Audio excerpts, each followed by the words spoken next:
నీతో నాకు ఎలాంటి వైరం లేదని, దశరథతో నేను తేల్చుకోవాల్సిన లెక్కలు చాలా ఉన్నాయని నువ్వు అడ్డుపడొద్దని కార్తీక్కి వార్నింగ్ ఇస్తాడు వైరా.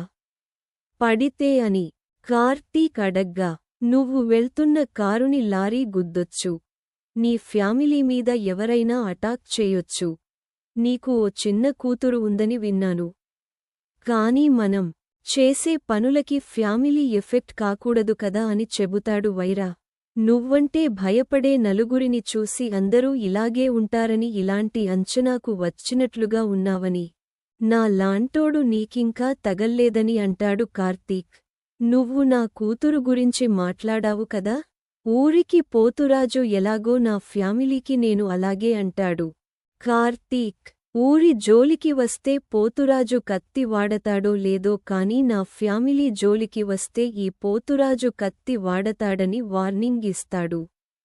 ఫ్యామిలీ అంటే నా అన్నవాళ్లంతా అందులో ఉంటారు, కంపెనీ ఎంప్లాయీస్తో సహా అని చెబుతాడు కార్తీక్.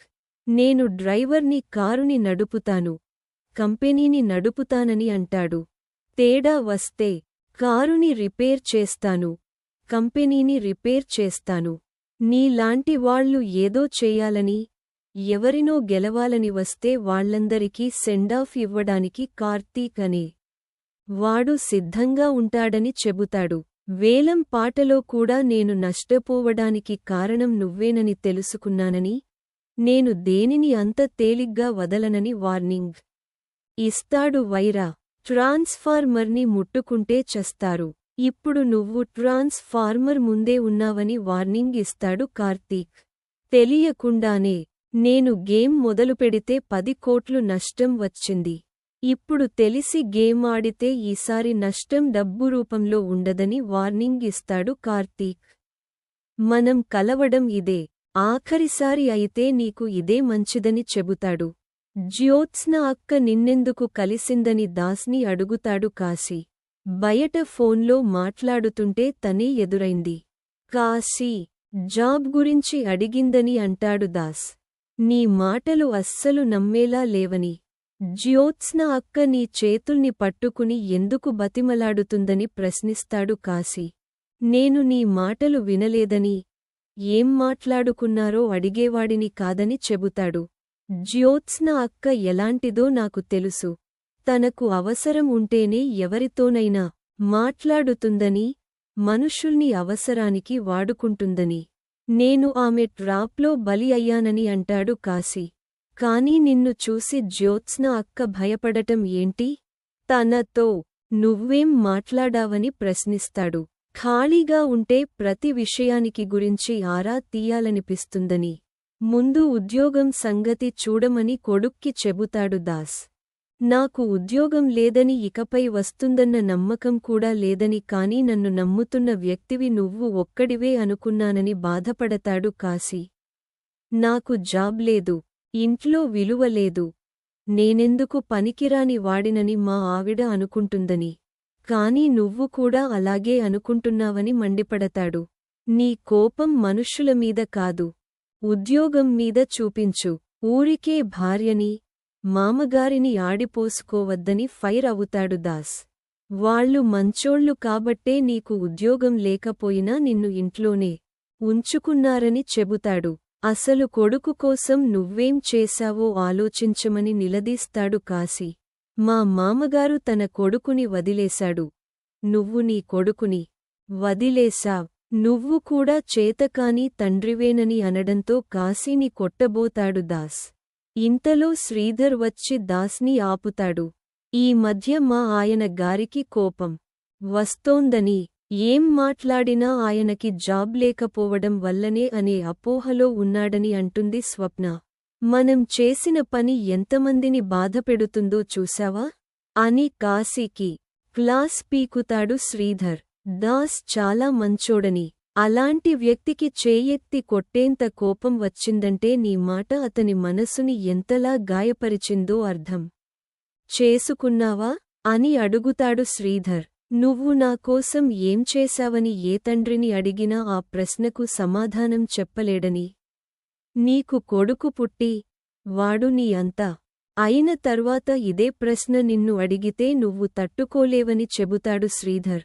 మీ నాన్నకి నువ్వు తప్ప ఎవరూ లేరని చెప్పడంతో కాసి బాధపడతాడు.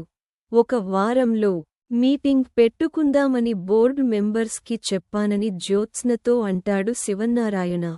కంపెనీ తిరిగి లాభాల్లోకి రావాలంటే ఓ నిర్ణయం తీసుకోవాల్సిన సమయం వచ్చిందని చెబుతాడు.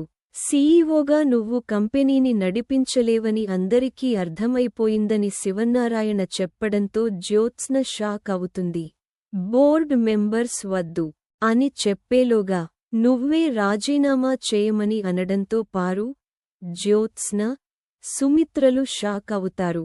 వ్యాపారాలు చేసేటప్పుడు నష్టాలు, లాభాలు రెండూ ఉంటాయని, మీరిద్దరూ కంపెనీని నడిపినప్పుడు, బావ సీఈఓగా ఉన్నప్పుడు నష్టాలు రాలేదా అని జ్యోత్స్న ప్రశ్నిస్తుంది. నష్టాలొచ్చినా కంపెనీ గ్రాఫ్ పడిపోలేదని, నిలబెట్టుకున్నామని చెబుతాడు దశరథ. నేను కూడా నిలబెట్టుకుంటానని జ్యోత్స్న చెప్పగా, అలాంటి నమ్మకం మన బోర్డు మెంబర్స్కి కనిపించడం లేదని అంటాడు దశరథ. మీ మనవరాలిని మీరే ప్రమోట్ చేయకపోతే అది మీకే అవమానం కాదా అని అడుగుతుంది జ్యోత్స్న. మీరంతా బావ ట్రాప్లో పడిపోయారని అనగా, ఈరోజు వాడే మనల్ని సేవ్ చేశాడని దశరథ చెబుతాడు. నీకు నీ కూతురు కంటే నీ మేనల్లుడే గొప్పగా కనిపిస్తాడని జ్యోత్స్న అనడంతో దశరథ అవునని అంటాడు.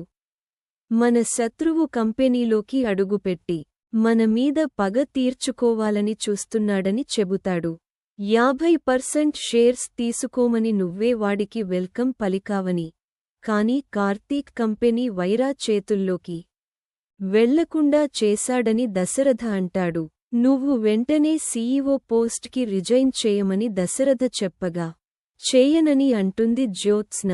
నేను నీకిచ్చిన టైంలో 2 వారాలు గడిచిపోయాయని, నెక్స్ట్ బోర్డ్ మీటింగ్లో కొత్త సీఈఓని అనౌన్స్ చేస్తానని శివన్నారాయణ చెప్పడంతో జ్యోత్స్న షాక్ అవుతుంది.